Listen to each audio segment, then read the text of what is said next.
Well, g'day, Max here again. Welcome back to the shop. So today's video we are going to be making a bit of shop tooling. Now I mentioned this a little while back that I wanted to make a set true chuck for the tailstock. However, I've taken a slightly different route with it. So the way most set true chucks are made, or the way most people seem to make them, is they heavily modify the chuck. So then it has adjusting set screws in it, 4 locations, so you can adjust the concentricity of the thing. And I thought about that and thought, no, I'm going to go a completely different route and make the back plate adjustable and not modify the chuck at all. The reason for that is I want to be able to swap chucks and use different chucks. So I want to be able to bolt on a standard generic unmodified chuck. So I may want a 3-jaw on it, or I may want a 3-jaw on it like this one with bolt-on jaws, or a 6-jaw. So I've got a bit of a rough sketch here. So what we have, this lower section here, well, this is the sketch. It's cut in half. That's the center line down here. So we have the arbor in the middle, which is basically this. So these bearings still have to be pressed on a bit further, and there's a circlip that grows on the front. So some time ago, if you remember, we were making a heap of Morse taper for arbors. Well, one's already gone out in a job, the revolving tailstock chuck, and this is another one which we are using on our one. So yeah, so we have the generic chuck with 2 bearings. I went through in the other video why I went the route with this style of bearing, so you might want to watch that. So basically, in a nutshell, this one has 2 parts. There's an outer part and an inner part with a clearance top and bottom. The clamping screws here, now not shown on the drawing, the adjuster screws actually go down this axis here in between the clamping screws, and it's these adjuster screws will give us the movement of this outer element on the inner rotating element, hence the clearance in this area and this area.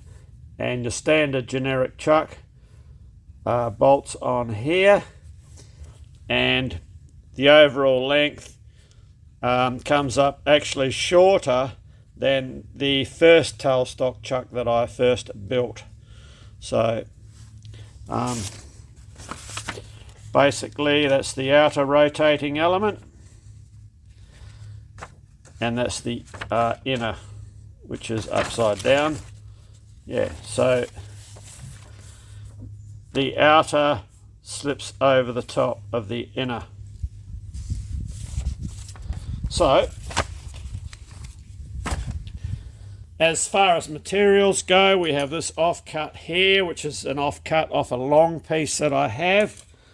So this is 130, and this piece here I acquired one day when I was dumpster diving, and this is 170. So we'll get it out of the outer element and the inner element. Okay, so we're going to make the outer revolving element first, which will be this piece here. Just before we crack off on our current project, I have been asked a couple of times about the progress on the slideway grinding jig that I'm making.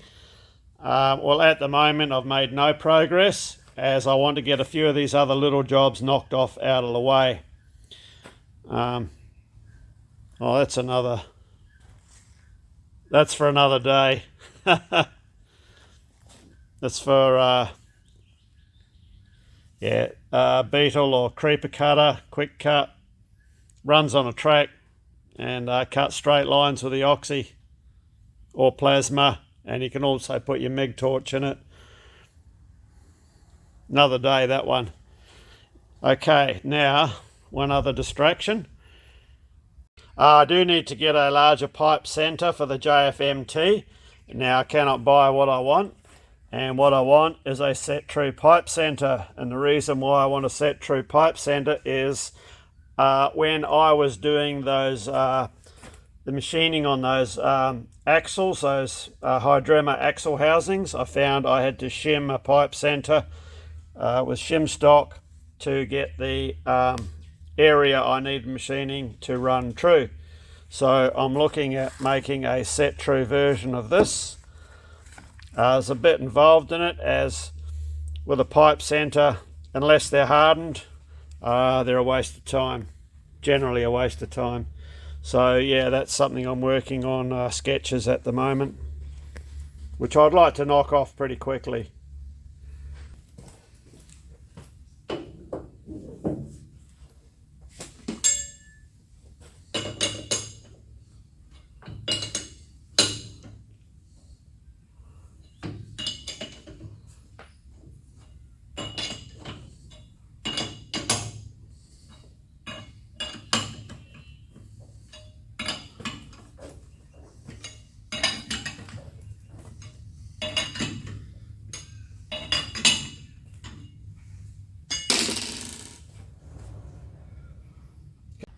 The other day I mounted up the splashback on the lathe. I don't like it because it's too enclosed, but it's the only one I've got for this machine. So for now it will do. It did mean I had to shorten up the coolant pipe a bit, so that's not a big issue, but it was all rusty and sitting outside, so just give it a coat of paint. It's just a paintbrush job, but it's all right. It'll do. It'll stop the coolant from splashing out to the rear of the machine, hopefully. Well, we'll find out on this job here, as it will be its first use. But yeah, it is a bit, I don't like the way it curls over across the top and comes quite close to the chuck there. I'd rather that top bit folded over section was not there at all. So we might make it a new one in the future. You never know. If it gives me the shits, I will. Or I'll cut it off, modify it.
So we need to finish on 160 OD, and we're currently just a hair under 170.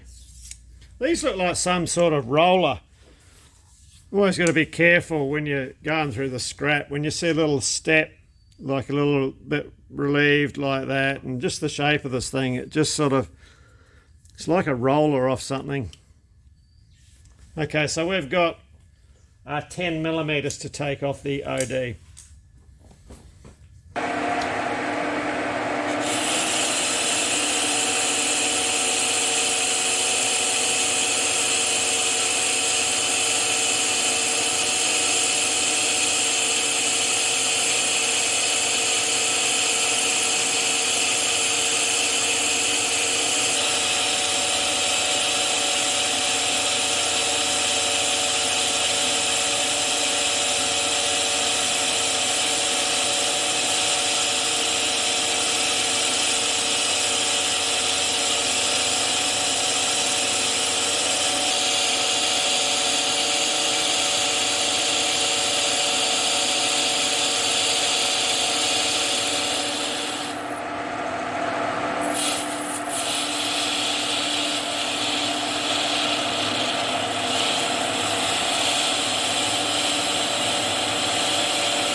Well, I'll be a monkey's uncle.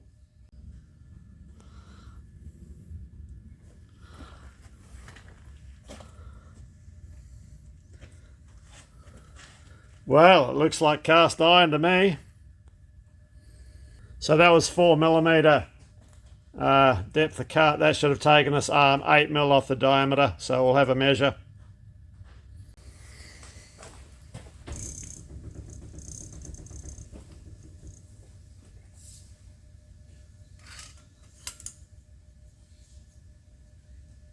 So that leaves us with a 2mm finished cut. Yeah, 162.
Okay, that's where we need to be, 160.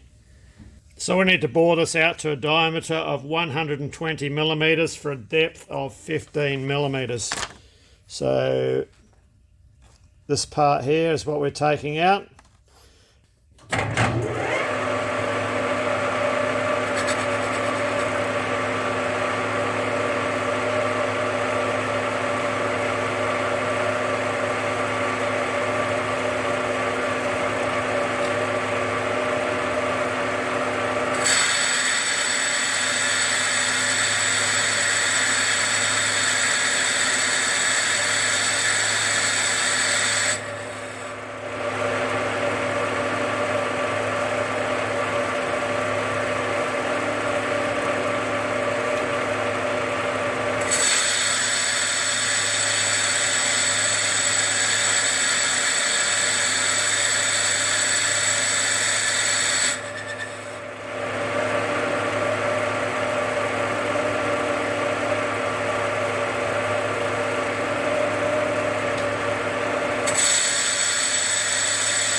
Okay, we better have a measure before we get too carried away. We're going for 120.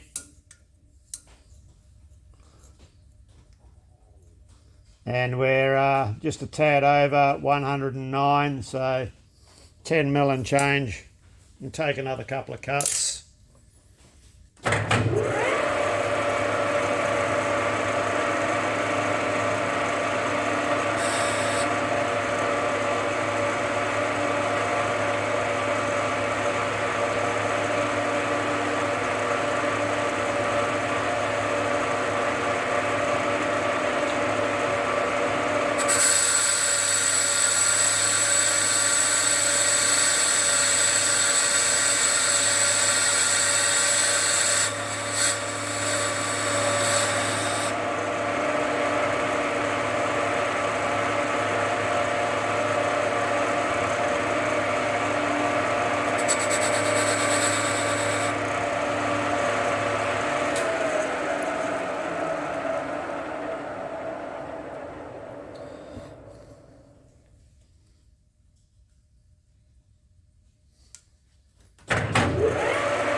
Well, we're 1.5 mil shy of our intended depth, which is fine at the moment.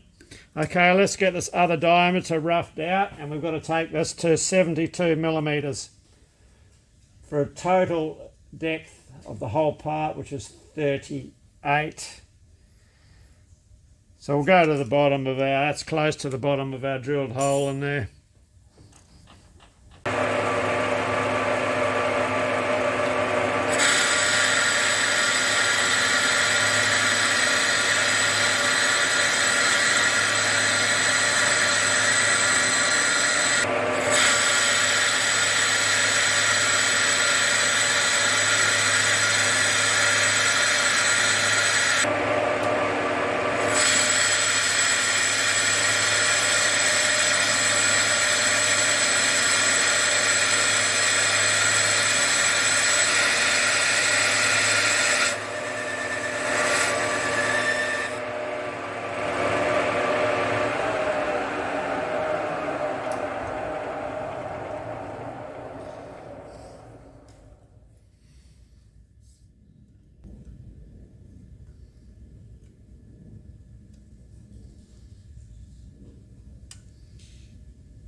We'll take another 4 millimeters out of it, and that'll do it for the time being.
So we're just over 70 millimeters there, and we've got to finish on 72 millimeters.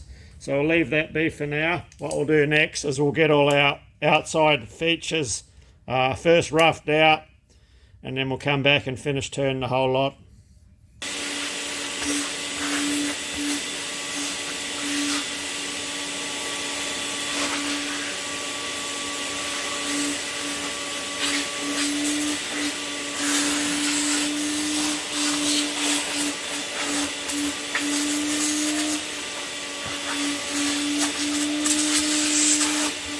Now that actually took me by surprise that it was cast iron, because these are the drillings when we did the pilot hole.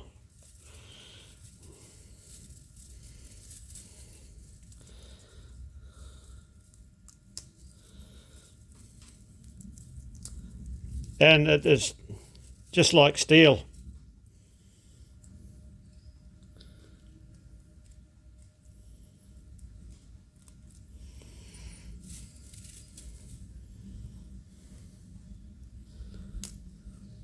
Brittle. This one's brittle. It's been hot. But these ones here, yeah, if I'd known it was cast iron, I would have picked another piece of material and saved this for a different job.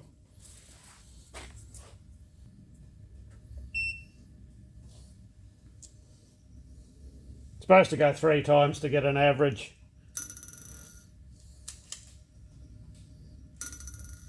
And so it's not registering in HRC, so we'll change to,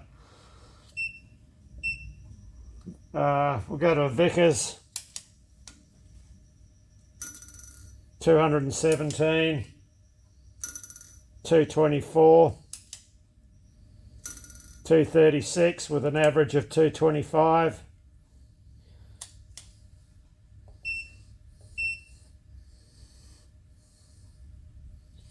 Try this one. 238, 237, 218, an average of 231. Brunel, that's 226. It's too soft for HRC.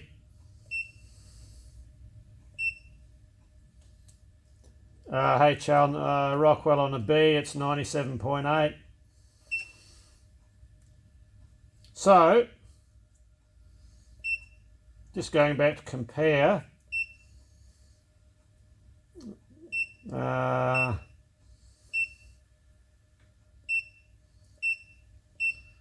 we'll go to Brunel.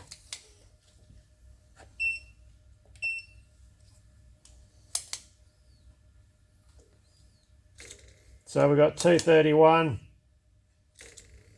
214, 205, average of 217, 224, 231, 219, 225 is the average. So they're pretty close in hardness value, these two materials. So yeah, I had no reason whatsoever to even suspect this was cast iron. So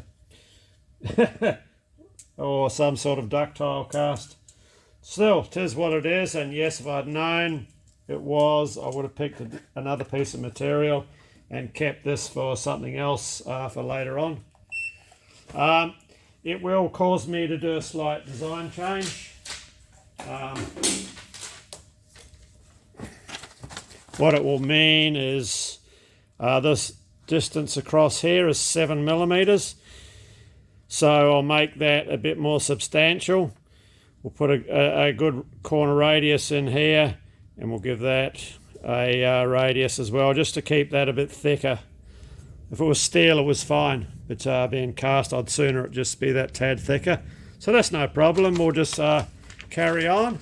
I'll keep sucking off all this bloody cast crap, and then we'll get the outside features turned out. Okay, so I've just given it all a clean and a good wipe down, making sure when this sort of situation happens, you never, or try and avoid winding the carriage forward onto, you know, any more crap than you don't really want to. So I'll move it, and I'll move it backwards and forwards, and I'll wipe it, give it a jiggle, move it back again, and I'll do the same on all four way wipers. So because we are dealing with cast iron, I'm not putting any oil on the bed whatsoever. However, I've just given the all the slides a good prime up on my pump, so all the oil is contained inside the saddle carriage, same with the cross slide. So it can run dry, but it won't be running dry because it still has oil on the other side of the wipers. So let's get a tool set up and we'll continue on. And I'll probably pull these wipers off and just give them a inspection at the end of this. It only takes a minute to do, and your machine will thank you for it in years to come.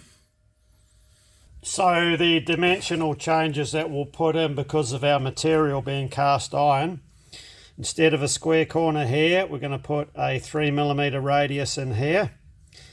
We're going to change the dimension of the width of this from 22, we're going to increase it to 26, which will reduce this one here. This will come from 16 down to 12. And we'll put a good radius, a 4mm radius or something like that in here, and that will increase this thickness a lot. It was 7mm, so with the radiuses we're going to be in the vicinity of 10mm, which should be, I haven't actually calculated it all out, I've just looked at it and go, okay, we'll go 4mm here, you know, radius 3 there, radius 4 there, and the same will happen on this, on the inner, where this corner here intersects inside here. We've given that a 5mm radius, hoping that's going to be enough wiggle room with them not to interfere, but we'll check that on assembly. We can always increase that if need be. So right, we'll get a tool set up. So we can now go ahead. We'll back turn this section out of it first, and then once that's back turned, we can finish turn all this, put this register in for the chuck, and then finish our inside features. So that's the plan. Okay, that's 160 diameter. Our new modified OD for the area behind that we're about to put in is 130, so that leaves 30mm or 15mm plunge in with the tool. But we've got to remember we've got this radius here. I've got it there as a 4, could be a 5, doesn't matter. So we'll plunge in less, so we'll only plunge in 10mm. So we'll take 2 cuts at 10, and then the rest of the cuts in at 15. It's only a 12mm step. So we'll do another couple, for when we go to part the final piece off. So we're drawing away under the magnet so it doesn't move. I'm already at my correct depth back. I've allowed 1mm clean up on this face and 1mm clean up on the rear face. So our finished dimension is 26. So we should be 28 here, and we are right in 10mm, straight in. And not that way either.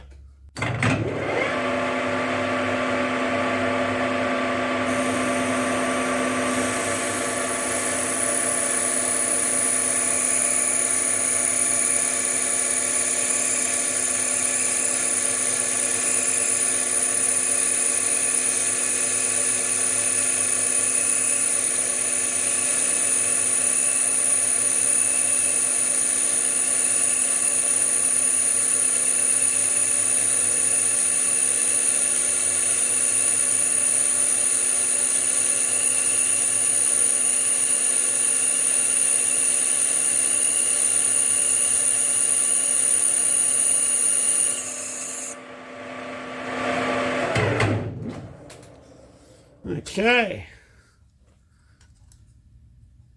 that's our 10mm.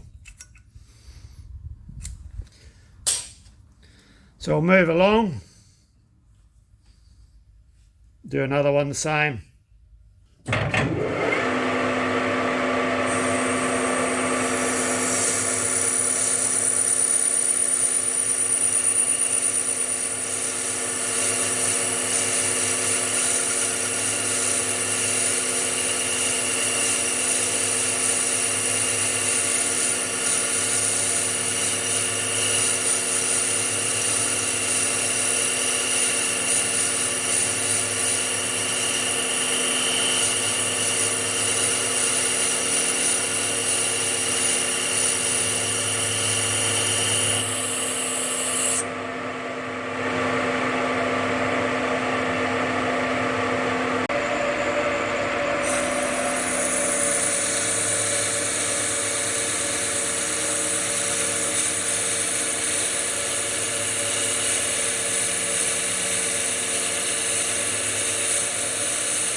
Okay, we're down to our required diameter now to blend into the upper part of the radius where it meets this shoulder.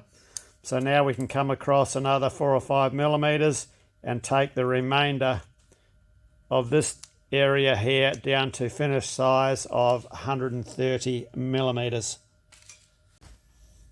And of course a heap of fairy dust to vacuum up. Now let's just get a bit of a size where we are.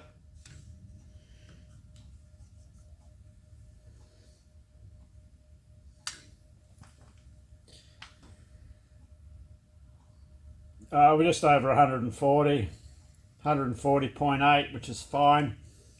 Okay, so we have to move our tool along just off the shoulder. We'll come off 4 mil. We'll plunge in another 5 mil. That'll bring us down to our finished size of 130.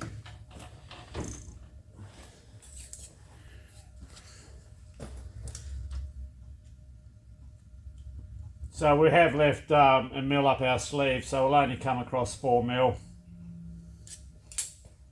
So we've got to go in 5 from when we touch off. I'll just wind the tool until it just touches. Bring our dial around to a 0. And 5 millimeters. And we'll just step it all the way across till we reach this back shoulder. Yeah, you wouldn't have seen jack shit there.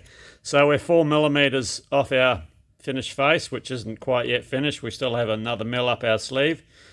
So yeah, we'll plunge in till our tool touches, and we'll go an extra 5 millimeters. That'll reduce our diameter by 10. We'll just take that all the way across to the end, and should be there.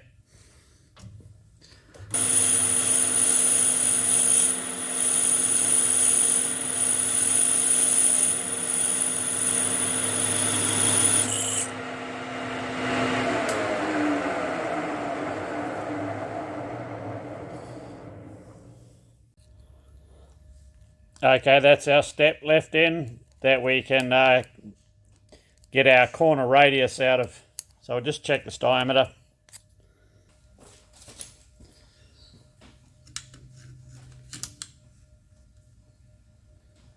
So when we finish it off, it's going to be 130. So we've got a bit up our sleeve. We're 131.6. So we'll leave it at that. We'll attend to all of that once we flip the part over. But, okay, so I think now we will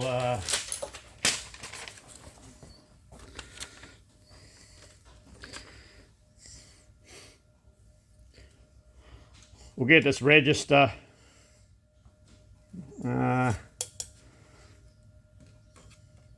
actually we'll finish. What we need to do is get a facing cut done on the front here, just to register a size. We've still got more to come off. I'll take a light facing cut on the front here, then we've got a, we can use this as a registration face to for all of our dimensions. It will get eaten away when we do the register, but for now it's going to give us a an area we can get all of our dimensions from that bottom corner.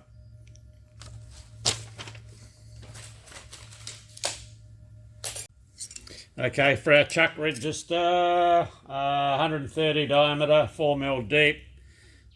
So we'll just come up just shy of 4 mil.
We're 134.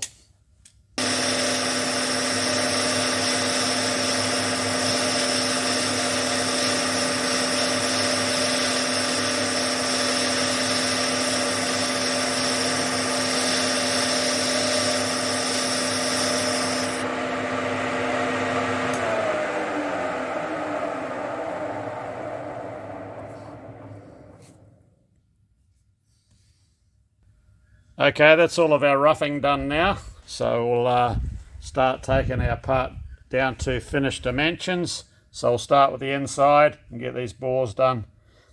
This is really crappy cast iron to work with, this stuff. Let me zoom you in and have a look at the finish.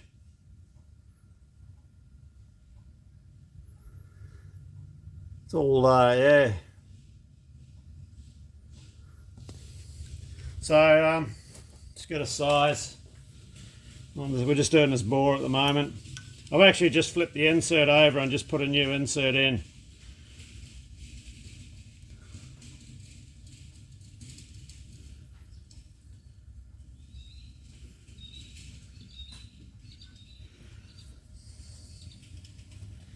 So we're going to finish on 72. It's not a critical dimension, it's just clearance, but it'd be nice to get it close. 0.5, 0.6, 0.8 millimeters to come off it.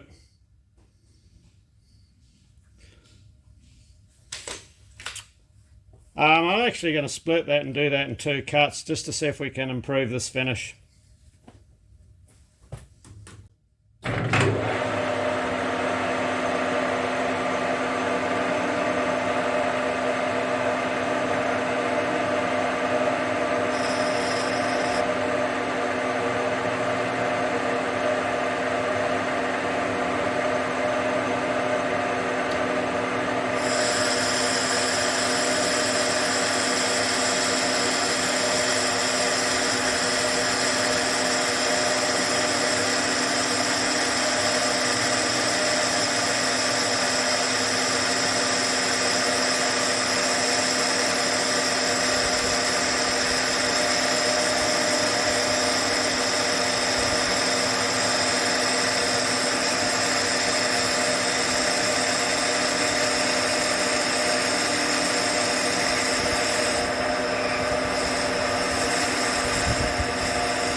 Somewhat more acceptable.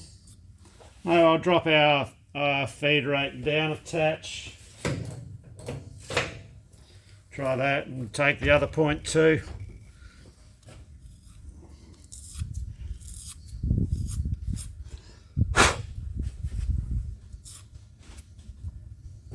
Just make sure it is 0.2 we've got to take.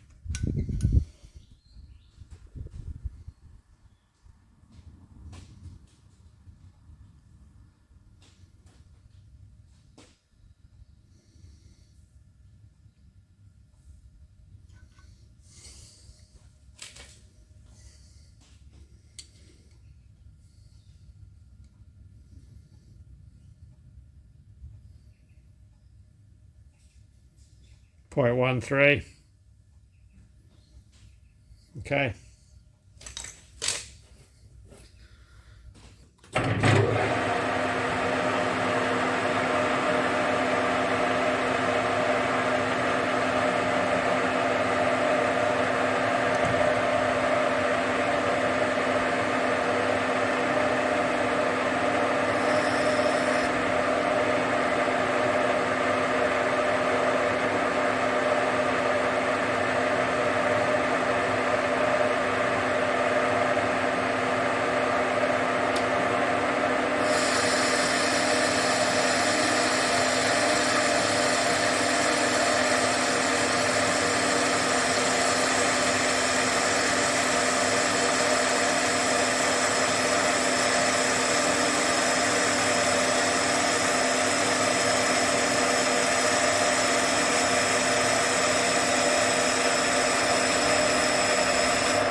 Okay, hopefully we are in the vicinity.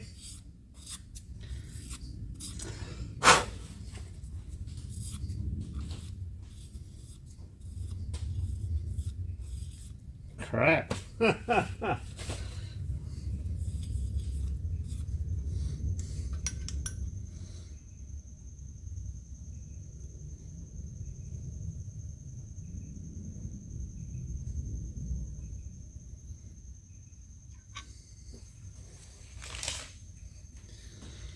Okay.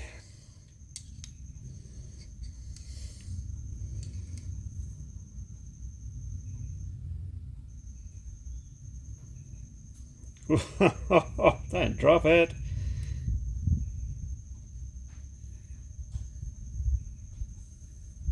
We did well. We're right on it. Right on 72, so we don't even need to be that close, but we oops, we are. Okay, so that's actually a non-critical diameter, but it doesn't matter. So our next diameter is this one here. So we're going to take this to 120 for a depth of 15 millimeters in.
That's good. Check our diameter.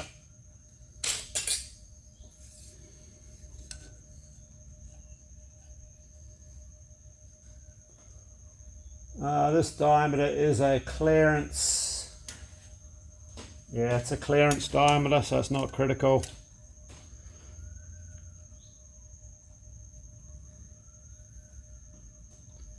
Take another mil out of that.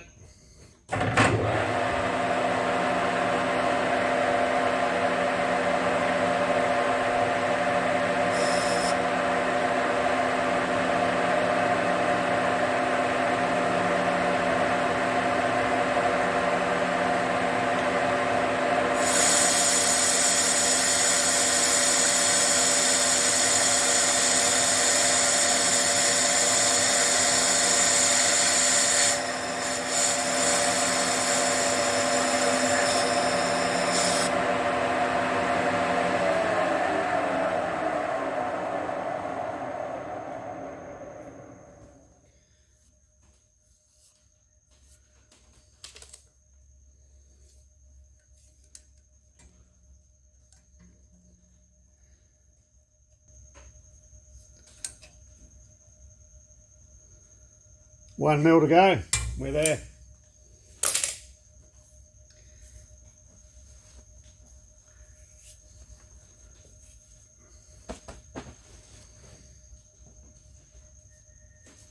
Might just reduce our feed a bit too, again.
$120.06, that's fine.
Okay, that's the ticket.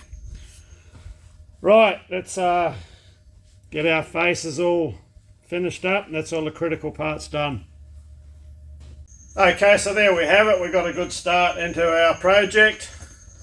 Spewing this material is what it is, you know. Looking at it, just look like a piece of ordinary steel of some description. Yeah, it is what it is. So it's that time of day for me for a couple of cold ales. So anyway, cheers, thanks for watching, and yeah, we'll continue this on in part 2. Cheers.